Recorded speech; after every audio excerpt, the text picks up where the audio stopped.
This podcast is sponsored by Aleppo Restaurant on Wonderland Road North and Crossings Pub and Eatery on Hyde Park.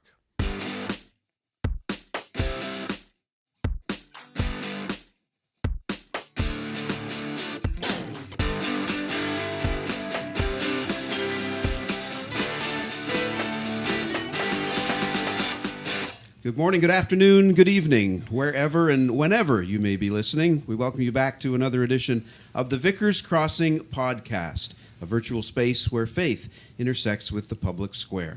And my name is Rob Henderson, and I'm the priest at Holy Trinity St. Stephen's Anglican Church in London.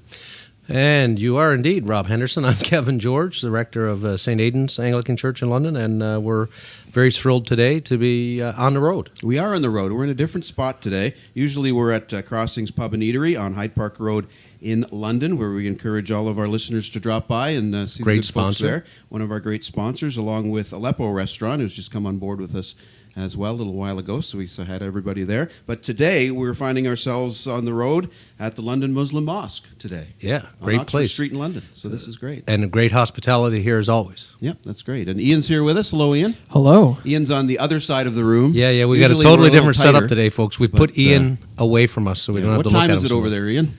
Uh, You're a little far away. An hour past. An hour past. Good. And we have today some wonderful guests to chat more about faith in the public square. So, Kevin, would you like to introduce Sure. our guests today? We've come to the mosque today because this is the holy time of Ramadan, and we thought it'd be a great opportunity to welcome into the Vickers Crossing a couple of our friends from the Muslim community. And today we're joined by Imam Altafah Twakkal, who was born and raised in Calgary. He holds a BA in Honors and in Religious Studies, and interestingly, a Bachelor of Science in Zoology, which he fits in right in with us two animals here, three animals if you count Iain. Hello. His master's degree is in Islamic Studies. Imam Twakkal has been engaged for several years in many aspects of interfaith dialogue and in the media, youth and family counseling and outreach. He lives here in London, where he served as Imam of this mosque for 4 years and its Director of Community Outreach and Engagement until June of 2018. And he is currently the Intercultural Community Relations Coordinator, I don't know how you get all that on a card, at the Muslim Resource Centre for Social Support and Integration in London, Ontario. Welcome, Imam Twakkal. Thank you very much. We also have with us today our friend Zeba. And I'm just getting Zeba's bio up here. Zeba Hasmi, did I say that right, Zeba? Yes. Zeba is a community volunteer here for 18 years. Zeba's been involved in everything here, I think. I feel like when I come here, Zeba is always in the thick of things. She served on the Muslim Outreach Committee for 10 years. She served at the London Mosque Board for 6 years. She's been on the London Heritage Council Board and the Board of Pakistan Canadian Association. She's a mother of 3 grown children, and she's a full-time student. She has a background in business administration, and I don't think there's anything really she can't do. So welcome to you, Zeba. Thank you so much. Good. It's good to have you both here. And on a personal note, I'm thrilled to be here because I got to tell you, when I was a young child, I grew up in Oak Ridge Acres, and so I was 8 years old at the time. And we always used to drive by the mosque here, and as a child, I had no idea what it was. And so my whole childhood was back and forth going to hockey practice, down past this, going, what is that building? And then now I've grown up and I'm sitting in it. So I'm thrilled that I can kind of get inside the doors here and share this space with you. And this building has quite a history, Imam? Yeah, absolutely. So first of all, you're most welcome to be in this space, and we're really appreciative of coming here today. There is a lot of history in this building. This is the first mosque in the province of Ontario that opened its doors in 1964. Wow. And so that also makes it the longest running mosque in all of Canada, because the first mosque that opened up in Edmonton in 1938, the structure itself is no longer being used as a mosque. It's actually in Fort Edmonton Historic Park, so it's as an historical artifact, as opposed to this mosque, which has been used the same space, the same building since its opening. So that makes it the longest running mosque in all of Canada. That's wonderful. Yeah. Good. No, I'm that's surprised you didn't come in sooner when you were a kid. What's the matter with you? Oh, I know. I should have just walked right in. Go easy on him. He's I not had the all my only hockey one. equipment on there. I mean, That's the problem. we've heard this so many times. Though people, they drive by the mosque many times, Yeah. and they'd be like, "What goes on inside what there? is What's that building?" inside there? Yeah. What is that?" And of course, I'd ask my mother, and she said, Yeah. "I don't know." She didn't know. I don't know. And so it was great to. And then later, of course, I came back to London and knew by Yeah. then. So I'm glad I can be back to be here today. So we're going to chat a little more with our guests in just a minute. But a couple of we kind of got to do a couple of little crazy things we do. So first of all, we want to check in and see what's going on at St. Aidan's. If you want to give us any updates. Well, we on have a big your event coming up community. next week. For those who do listen who live in the London region here in Ontario, we have this is a mental illness or mental health awareness month. And we have an annual service, which is ecumenical and open to everybody, which is a service of healing and prayers for those who live with mental illness. Mm-hmm. And it's happening on Wednesday night at 7:30. Everyone is welcome, people of faith or no faith, quite frankly. Anybody who feels the pain and sting of being alienated because of their mental illness, or the people who care for them, or those in the community who just want to come out and show support and care for those who have mental illness. It'll be taking place at St. Aidan's Church on Oxford Street West, and everyone is welcome to come. So that's sort of what we're into right now as we sort of get ready for this week. Yeah. And what about you? You guys were just stuffing Yeah, I things, just right? wanted to say a quick thank you, especially to our Vickers Crossing listeners and other parishes and people in the community. Our parish had we had a stuffy Sunday last Sunday in which we asked people to bring stuffed animals, and we gave them all to Anova to support their program there. And oftentimes when women come to that place with their children, they like to make sure that they have things for them. And one of the things that children take and can appreciate and have with them is a little new stuffed animal just to hold and hug and that sort of thing. So we wanted to make sure that their shelves were stocked, and we had a lot of people drop them off. They weren't just coming from our parish. So thank you if you dropped anything off. We had over 100 that we were able to drop off to Anova, and I know they were appreciative of that. So that was great. We appreciate that. Thank you. So Iain, Yes. What do you got going you on? doing okay? Yeah. So I'm, as the time of this recording, in 3 hours, I will be rehearsing and setting up and then playing at our school's final concert. Ooh, there we go. So there we go. Well, I got to tell you, there's a video circulating on Facebook of Iain and his choir from a couple nights ago. yeah, And I think they were singing Loch Lomond. Is that the song you were singing? absolutely, Loch Lomond. And it begins with Iain stepping out of the choir and standing up on the stage, swinging his arms like he's a great Celtic brogue, and singing. I don't know the why I first do words. that, by the way. But no, it was very good. You looked very natural. And he sang the piece and then stepped back in and sang with the choir. It was absolutely beautiful. Posted by one of our listeners, Donna. Oh, yeah? And she did a great job of videoing that, and she was very proud. She likes Well, Iain I'm a going to lot. be looking for that. Yeah, I'm it's going to be pretty looking good. for Donna's video. Yeah. yeah. You know, I just made the connection that I saw that video this morning. Oh, did and you? I just Wait, saw actually? yeah, and Wow. I heard Iain You literally heard like Iain? a couple of Loch hours Lomond, ago. right? That Yeah, Irish yeah. piece, And I was yeah. listening to Iain. I said, Oh, "What a that's wonderful great. voice that he's got." See, Iain? See, Iain? Social Wow. media, baby. You are world famous in London. That's great. So it's time now for our segments. Since we've got Iain on the mic over here, we're going to have another edition of Ask Iain Anything. Oh, wow. That is really good. So we have an incredible question for you today, Iain. Are you ready for it? Always ready. And what's good about this is that the question for Iain today came via text. And when a question comes via text, Iain doesn't get any advance notice. So we really get to hear what's on his mind right off the top of his head. Right off the cricket. That's not a Right saying. off the cricket. It is now. It is now. One of our listeners, a young man called Douglas Wilson Hodge, also known as the hyphenator, Wilson Hodge, he says, Iain, Yes, you are now 18 years of age, that's true. which makes you eligible to vote in the Yes. upcoming federal election. Yes. What are you looking for in the party that will get your vote on the 21st of October? What are the issues? Wow. Okay. Wow. Okay, so getting hecka political now. Yeah, hecka. Hecka political. One of the things that really stresses me out and like keeps me up at night is climate change. And like the idea of, oh yeah, our world may not be here in like 20 years, and I'm going to be alive in 20 years or something like that. Like species are dying out and water is being polluted and the air is like slowly not becoming breathable.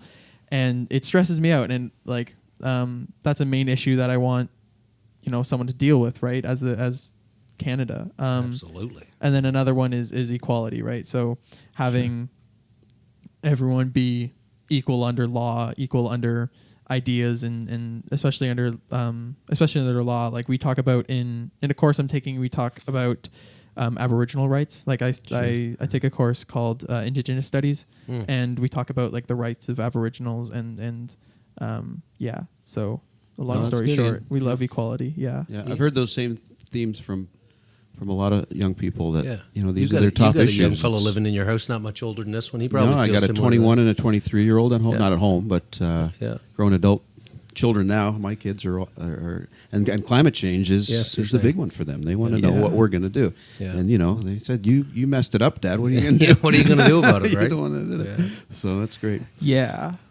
Well, Ian, that's actually a very good answer to a very good question. So, Yeah. hyphenator, Douglas Wilson Hodge, we give thanks to you for the question. Yeah. And for your efforts, you are going to get a one-way trip to Siberia with no return ticket. Not really. Thanks, Doug, for the good question. No, that's good. Well, anyway, Thanks, speaking of questions, Oh, what's going on? we're going back into our new segment called the Trivial Priest. Ooh. Good. We're going to get our guests in on this one. Absolutely. Here today. So, How does this work, Ian? well, it works like this. So, in front of me, I have a Trivial Pursuit 50 years, Yeah, 40 years. 40 years, my bad, 40-year anniversary card from 1982. Our esteemed guests will choose a category for each of our priests here. If you would like to do that now. So, Zeba, who are you Zeba. going to choose to rob? Yes. Choose for me? Oh, okay. I'm I'm channeling a certain thing toward you here. Let's see if this works. Let's see what you're thinking. I'm a bit of an entertainment buff. I like to, read the tabloids, and it's something people don't know about me. Okay, well, And just keep updated on what's happening in the world of entertainment. So that's- Entertainment. Entertainment. Very Yeah. good. My new best friend. he loves Right here. entertainment. Love entertainment. Entertainment. So, Imam Twakkal, you get the pleasure of choosing a category for me. All right. Do you have any ideas of what you think? No, I I'm might- No? trying to use ESP to push something good into you, but who knows? So I'm going to let the zoologist come out in me and science and nature. Science There and we go. nature. Ooh, All right. brilliant. It could Nature be and worse. entertainment. It Here could have we been go. arts and literature Now- yet again. This is from 1982. Yes. 1982, So remember, it's not- folks? yeah. 1982. So I don't know if I remember much entertainment from 1982, but we'll see what Entertainment And is, what's the score right now? The score's 1-1. Okay. Entertainment is pink, right? Yes. we did. Yes. Awesome. I should probably get these colors down. But anyway, Yes. here comes the question. What hit single featured Paul McCartney and Stevie Wonder harmonizing in a plea for racial equality using piano keys as its metaphor? Oh, for heaven's sakes. Not yet. Not yet. Don't answer. Okay. I'm thinking. He always gets these softball questions. Thank you, Zeba. Yes. Now, Science and Nature is green. Yes, it is. Awesome. Always has been. Here you go, Kevin. What sea creature's numbers declined so rapidly that protest initiated by Greenpeace led to an official, I don't know this word, moratorium on hunting them? Yes, that's the word. Is it okay? Can I ask a follow-up question? Yeah. Is it specific, like a really specific species, Mr. Zoologist? Or is it like a? Never mind. No, that's cheating. I don't know. Don't answer that question. Okay, I won't answer that question. Okay. I love what you've done with him, Imam. Thank you. My pleasure. No problem. You bring me joy. Okay. Okay, I answer first. Yeah. Yes. My first thought was I got a couple songs in my head because Paul McCartney did a duet with Michael Jackson as well back then. He And did. He did. And so I was Yeah. trying to make sure I got the right one. But I think my answer, Ian, is going to be Ebony and Ivory. Oh, for You are heaven's correct. sakes. Of course, it's Ebony and You Ivory. did it. Did you know that one? I wouldn't have gotten No? that one. I was Okay. going to say, but that was and with Michael Jackson, as you Ivory. said. Do you know the rest? Go together in perfect Harmony, side by side on my piano. I don't know the rest. He's stalling. He doesn't know. Okay, I was stalling. Yes. So I will say the blue whale. I will give it to you. Oh, all Uh, right. it says whales. Whale. Well, I mean, it it was remains in effect today, although some countries like Norway and Iceland ignore it. Right, Ooh. and it was largely it's because I come from Newfoundland, as Right. most listeners know, and the area that I come from in Trinity Bay was a heavy whaling area. In fact, there was a plant there, and what was hunted primarily was the blue whale. I'm not a zoologist, but I do come among the people who fish and hunt and all that stuff. So, And he plays one on TV. and I play one on TV. Yeah. But I bet you Imam Twakkal knew the answer to that. Did you know the answer? I would have said killer whales. There Killer you go. whale. Yeah. See, Yeah. So, Yeah. and Ian would have given it to you. Yeah. Yeah, I because would it have said given it to whale. you. So Right. tie game Ian's still. just that type of guy. Ian's He that just type of gives guy. it Well, away. hey, So we Okay. remain tied at We two. remain tied Tied at at So two. the Canon Tavish Cup is still up in the air. Yeah. Yeah, we'll see how this turns out. Okay.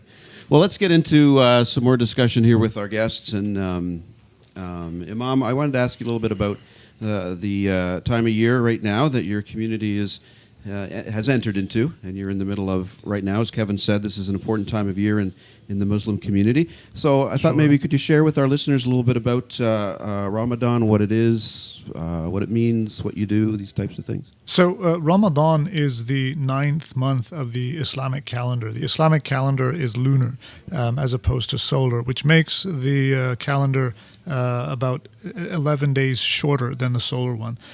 So the 9th month of the lunar calendar is the month of fasting. Ramadan is special because it was the month in which the sacred text of Islam, the Quran, was first revealed. And it is the month in which Muslims fast from dawn to sunset, which entails refraining from eating and drinking during that period of time. And there is a sense of sacrifice in it. There is a sense of discipline. There is a sense of purification. So Ramadan represents all of these ideals. And at the same time, it is a month of giving. It's a month of generosity. And so there are a number of traditions that relate to the Prophet Muhammad, peace be upon him, in terms of how generous of an individual he was and how more generous he was in the month of Ramadan. So it's a very special time for Muslims. We have prayers that take place every night, which the community will come together on every single night, and we'll spend perhaps between 45 minutes to an hour performing voluntary prayers. So it's a time when the community comes together, and that's really a lot about what the message of Ramadan is about, bringing people together. Yeah. Are there I don't want to use the word expectations, but things around what folks do at home in their families when they're not here in the community or coming for prayers?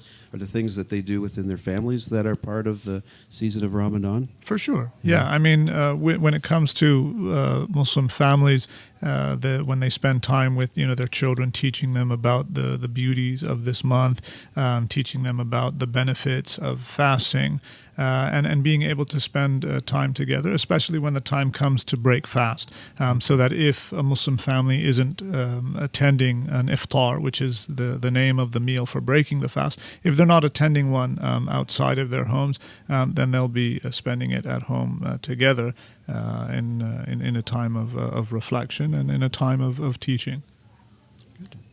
Yeah, just for you, Zeba, just thinking about what it's like for you and your family this time of Ramadan. What are the most special parts or the deepest parts of it for you, I guess? Yeah, something that's more significant that I find in this month that we're not able to do throughout the entire year is just sit together and eat, because everybody's so busy, we're rushing.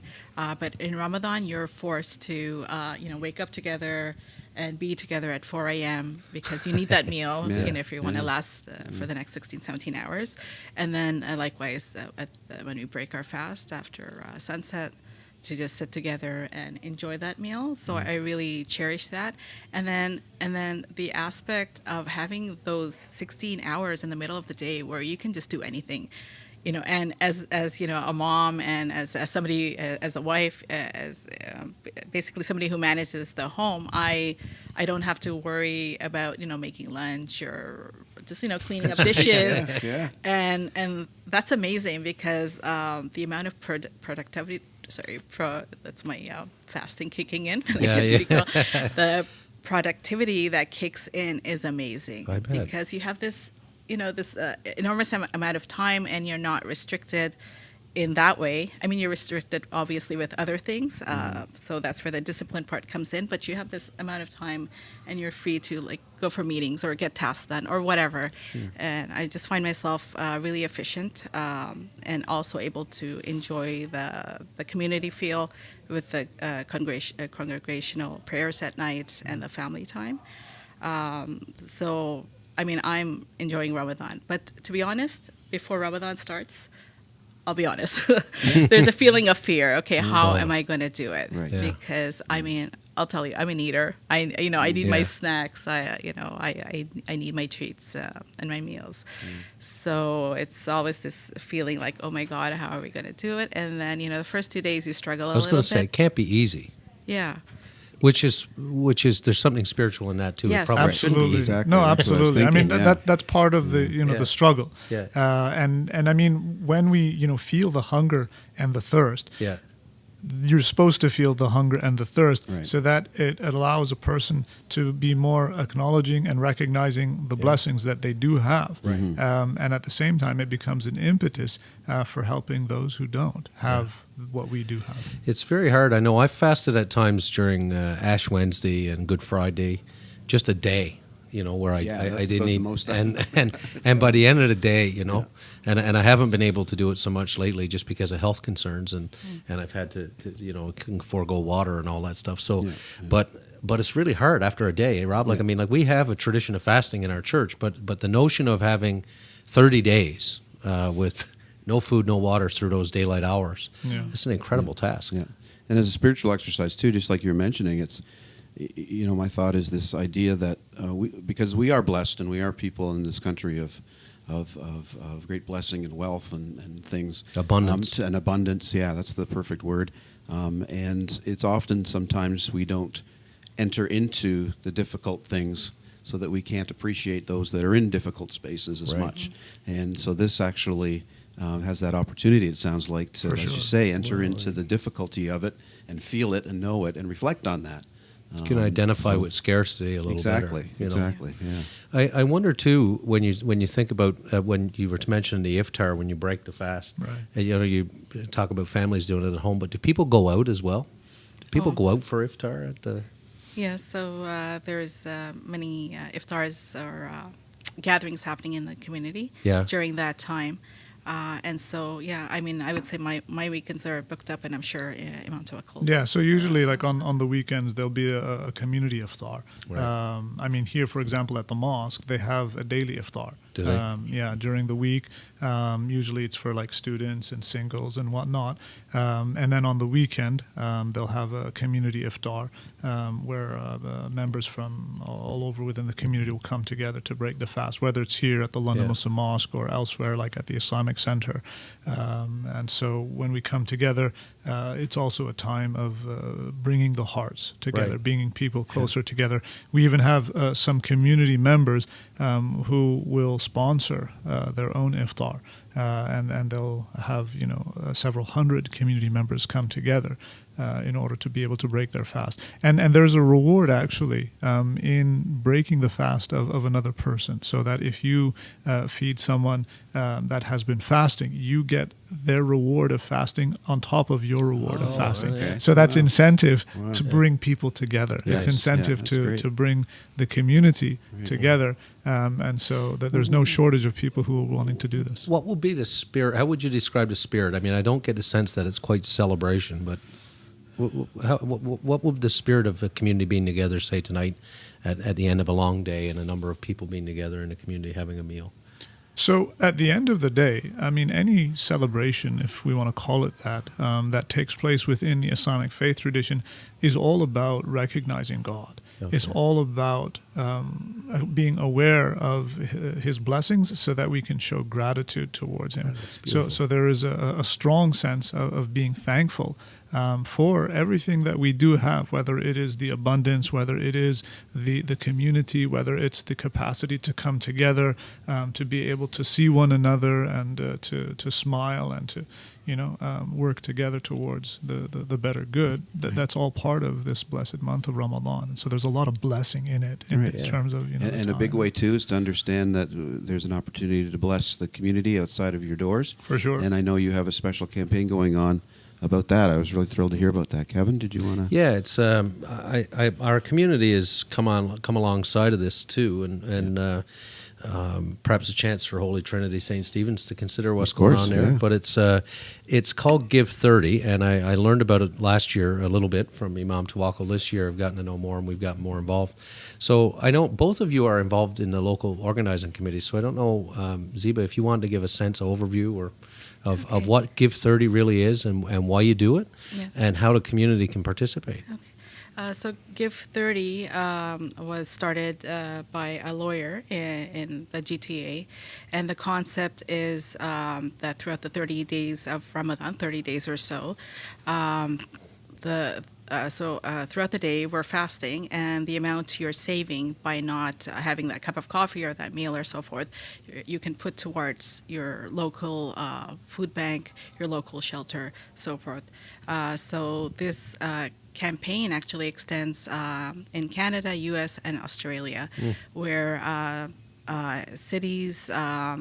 So on the website, you can connect to whatever city you reside in, and then you can donate an amount that goes to your local food bank. And I'm going to let Imam Twakkal explain it further. What's the website, Zeba? So it's give30.ca or give30.org. .ca or .org. So Give 30 as in GIVE 30. 30. Okay. .ca or .org. So this is the second year in which the London Food Bank has been involved with this initiative. I first came to know about this last year, and so I got together with one of the individuals who brought it to my attention. His name is Hani Hassan, alongside with Glenn Pearson, who is the co-founder of the London Food Bank. And so we started this initiative last year here locally in London, where we want to spread the word. And at the end of the day, really, it's all about giving. And that's in spirit of the month of Ramadan. When I was mentioning about the generosity of the Prophet Muhammad, peace be upon him, increasing during this month, the Arabic word that is used for that is Jude. And so the meaning of Jude, there are two aspects to it. One is giving much without being asked to. And the other is giving much without expecting anything in return. And so those two concepts are embedded in the Arabic word Jude. And that is the spirit of the month of Ramadan, where we give much without being asked to give. We don't wait for people to come and to ask us, we need this, we need that. But the idea of, Give 30 is just give. Go out there and give. And acts of charity are not only seen in terms of monetary resources or whatnot, but rather they can be in terms of a person's time, in terms of a person's work or their energy, their efforts, right? And so any act of goodness in which a person is able to spread some form of benefit to those who are around them can be considered as an act of charity. And this is a strong message for everyone within our community, and it's a way to encourage people to get involved, to do something on the ground that has an impact, and that will actually make a difference locally within their community. And we felt, what better way to do that than to donate to something such as the food bank, the London Food Bank. And I know often enough, people that will donate in terms of the non-perishable items and things like that. But at the same time, the food banks also sometimes require monetary funds to be able to purchase things that, for example, are perishable, right? That they do also provide sometimes as part of their food hampers that they give. And they serve everyone within the community. They'll serve, non-Muslims, Muslims, everyone. And so the idea is let's come together, Muslims, non-Muslims, and to be able to contribute because to all this those great cause. small acts of charity, you might think of it as a small act if I just give one thing, they add up. Absolutely. And that's what makes the big impact as you put them all together. Absolutely. And real change happens and No, they people do. are affected, which For is sure. important. Yeah. And Well, up that's until great. this time, there's actually been we're actually very near the $1 million mark. So since the numbers are quite impressive. Yeah. I mean, they're very low on the U.S. and Australian side, I Right, noticed, right. but the Canadian numbers are quite large, like over 900,000. Yes. Yeah, because there are 18 food banks currently across Canada. So since its inception in 2012, it has constantly been growing. And so, London was added to it just last year. So what does if a church or an organization wants to get involved, what do they need to do? Really, it's just about spreading the word. It's about, introducing the idea to their congregations. And I mean, when people, they hear of it, they want to get involved. Some people will even take on the fast themselves, right? So, we have a more prominent example is an MP in Ajax, Ontario, Mark Holland, who's been doing Mark, this since 2015. And every year he'll stand up in Parliament and he'll give a 1-minute message about what he does. He fasts for the full 30 days, and whatever money he saves during the day, he donates it to his local food bank. And so it's really in that spirit of coming together, of compassion, of unity, and of giving and of generosity. Yeah, we hope our listeners will check out the website. Yeah. Give30, GIVE 30.org or .ca. And Yep. if we haven't already, I think we already have, but it's on our put on our Twitter. Yeah, and it'll and be on Facebook, it'll be on and the description you of can this link that way. podcast as well. Yeah, that's great. Yeah. I wanted to ask you a little bit about an issue because one of our main focuses here on the Vickers Crossing is to talk about faith and how it intersects with the public square, and it has many different ways that those two intersect. But recently we heard that in Quebec they're bringing in a law to cover public workers in positions of authority, including teachers, judges, police officers, that will ban public sector employees from wearing religious symbols during work hours. And critics say, of course, this bill it unfairly targets Muslim women because of the wearing of hijabs and head coverings. So I kind of wanted to get your thoughts about that, your feelings around how you feel about that legislation, and even some of the conversations that you've had about it here. Right. Mm-hmm. I mean, my initial thoughts are, considering it's 2019, I mean, we're pretty much a mosaic, society. Yeah. I think that's understood. In terms of, and also, we're a society that's based on individuality and freedoms.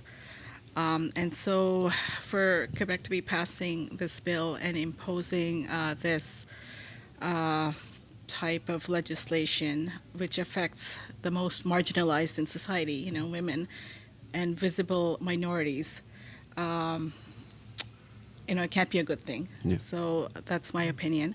And then also, if you consider, the religious symbols that do exist in our buildings and places. I mean, it's based on Canadian history, and that's why it's accepted that it's okay for certain symbols to exist, such as crosses and so forth. I mean, I'm totally fine with it. Mm-hmm. But then at the same time, where is the equality? When we're depriving one set of individuals from representing themselves in the way they feel comfortable, and yet, I mean, we're saying we're a secular society, but at the same time, we know, we're not. All our traditions, everything is based on a history, and so I feel like there's more thought that needs to be taken when you're imposing such a legislation that's going to impact the most marginalized in society. Yeah. Imam, any thoughts on? Yeah, I mean, there's no question related to Bill 21 that it does infringe on the freedoms of people in terms of being able to practice their religion. Mm-hmm. And this goes against the very core of our charter here in Canada of freedoms and rights. I mean, it becomes, as one, author of an article put it, that it's more about freedom from religion rather than freedom of religion. Yeah. And that becomes more important. And the fact that they're willing to use the notwithstanding clause to do this. Exactly. And that's very dangerous, because what this does is it actually creates division within society. Mm-hmm. It creates a sense of fear amongst people from those who are either marginalized or are considered as minorities. And at the end of the day, the reality of it is that it unfairly targets certain sectors or segments within the society, including our Muslim sisters who don the hijab. Yeah. And this becomes an issue where now they have to choose between their dreams and careers in terms of whether it's in becoming a lawyer or becoming a teacher or a judge or whatever, a police officer. Yeah. And their faith. Yeah. And this is such a huge infringement on a person's freedom to be able to practice their faith, and this is not what Canada is all about. Right. And I was born and raised here in this country. That's right. And I know that. And I was going to say, you can probably remember, although you might be younger than I am, I don't know, but maybe you remember. I remember when the first RCMP officer, a Sikh police officer, was allowed to wear his turban. Mm-hmm. And there was a whole case about that, and it came to be that it was his religious right and freedom and so on. For me, as a young person at the time, I was exceedingly proud. Yeah. I was proud, for instance, when I saw Prime Minister Trudeau's cabinet when he unveiled it at first, to see the diversity in those cabinet ministers, women, men, people who were from all over the world who are now Canadians, you know, Right. and you could see religious symbols in a part of all of that. And so for me, it's a part of, it makes me, I'm proud that that's a part of who we are as Canadian. Absolutely. And so I really shudder at the thought that there's a province going to pass legislation and saying they're prepared to use the notwithstanding clause to enforce it, to overcome our rights and freedoms to do that. And I do believe it unfairly targets, particularly right now, because we must address the fact that Islamophobia is real.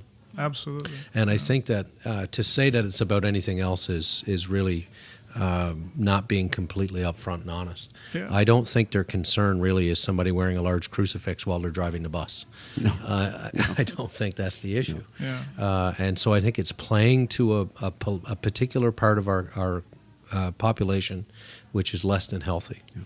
Yeah. And we should be working to stamp that out. So I just, every time I come here, and you know, often we've come here when it's tragedy involved. And just today, you know, Rob and I were saying when we came in the door, like, Well, yeah, this is my first time here, as I said, and the first thing I see when I walk in is a security guard at your doors, and that hit home for me. I got to be honest, you know, and it was very emotional for a moment to realize that that's where this community is, that's needed right now. And, yeah, we don't have so to hire we- security yeah, guards.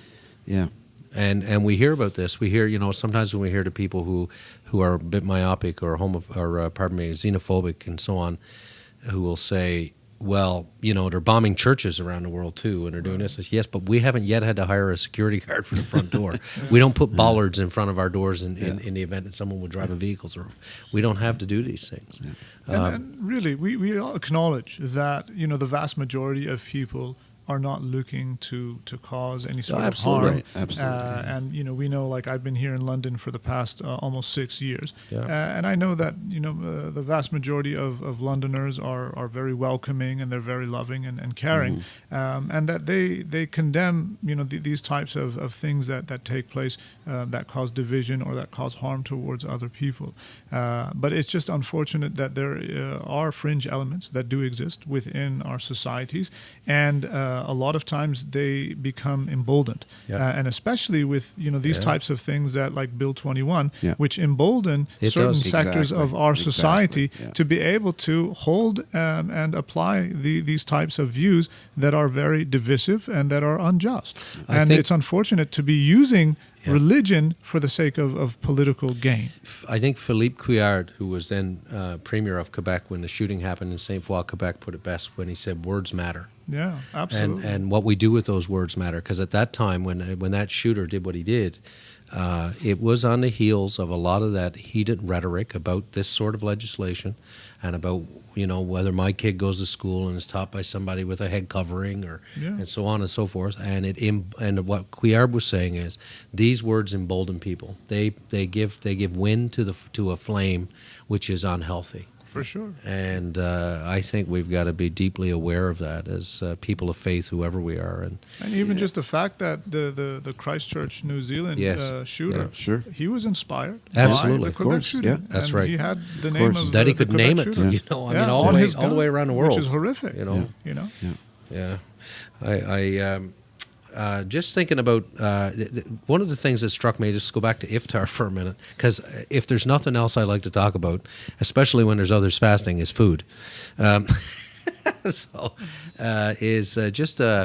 I was struck by the places around town that actually are open late into the night. Yeah. For people, and I was heartened by that. You know, Yeah. our sponsor, one of our sponsors, Aleppo Restaurant, which makes a concentrated effort to do halal and all that. Right. They've extended their hours to 2:30 in the morning Yeah. to put on food for people who want to go out and do iftar. And, Yeah. and I see other restaurants doing this, and I'm like, this is incredible. Yeah. And see, to me, that's a sign of what progress looks like in our community when Yeah. we're able to sort of celebrate our diversity enough that even our restaurants are able to accommodate things to make sure that we can celebrate together the seasons that are culturally and religiously important. So I don't know if you have a reflection on that, but it's No, incredible to me that I see places open. It is something to be appreciated, for sure. And you know, when members of the community learn about the faith traditions of one another, and to be able to see how they can best accommodate out of good nature, or out of compassion and care. This is beautiful, and this is something that is a means to be able to help bring people together, regardless of their faith or their background. Now, where would Kevin and I be able to take part? where are we going to get an iftar? Well, when are you going to fast? Yeah, I guess we got to start fast there. first. Because I say I'm up at He was- 2:30 sometimes. I mean, Now, see, he's always got a smart comeback like that. It's the zoologist in you, I know it is. But there's always this thing about me fasting.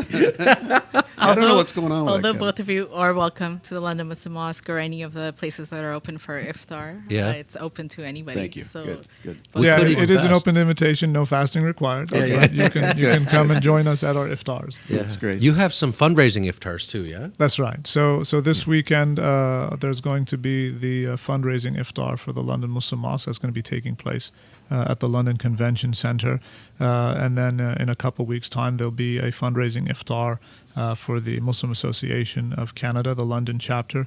The Twakkal Academy has their fundraising iftar on May the 25th. So there are a number of different iftars, And so if people in the community want to celebrate with that and help raise funds. yeah, for sure, they'd be able to purchase their tickets. Good. And Yeah, join lots us. of good stuff going on. That's hope people get involved with it. And Do you know, every time I've come in here, like and I've been here a bit, and I didn't grow up here in London, and there was no mosque anywhere near where I come from in Newfoundland. I'll tell you, we didn't know what a Muslim was. We heard about them, but we didn't know what they were. And but I moved to London. I wasn't here very long, and really that long, only a few years when tragedy began to happen. But I had become involved with the mosque down in Windsor, where Rob and I both ministered down in that area. And so, but from the time I've come through these doors, I've been given a wholehearted welcome, and I'm sure you feel that way Very today much too, so. Rob. Yeah, and very much so. I think one of the messages that I'd like to get across to people is that a large portion of our community here in London is Muslim. I think that people being othered is a concern. I think xenophobia, Islamophobia is real, and it's out there. And I think the only way that we're able to address it is through awareness and a removal of the ignorance. So getting to know one another.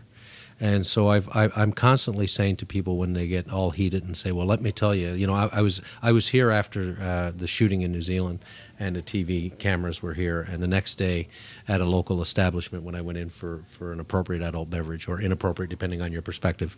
But I sat down, and a gentleman came up to me and said, I got to tell you something. I saw you on the news, and I need to tell you what those Muslim people are like and what they do and what they believe and what's in their Bible. I said, well, it's called the Quran, but anyway. I see you're condemning me for showing up to show sympathy after a shooting like this, and you would purport to be a Christian. and so I've now adopted the position that one of the places I want to start with people now is to ask, have you ever sat and broken bread with a Muslim brother or sister? Or have you ever gone to the mosque? Have you ever came to the door and asked? Because everybody that comes in here is welcome with a greeting of peace. I have never come here without being greeted with peace. It's also very pretty in here. Yeah. I meant to say that when I walked in. yeah, it's beautiful. It's aesthetically beautiful. And so I think that for me, I want those who are, whether you're here or wherever you are in the world, because we're learning people listen to us in all kinds of unusual places, and we'd love to hear from you, by the way. Send us a note. But if you're unfamiliar, please go and visit your mosque and let people know you're unfamiliar and you want to get to know more. It's an important message. Iain, is this the first time you've been at the mosque? Yes, it is. And it's nice. It's amazing. Iain, would you fast all day in the daylight hours? Sometimes you kind of accidentally do it because you skip breakfast because you have band and stuff like that. But yeah, maybe. I don't know.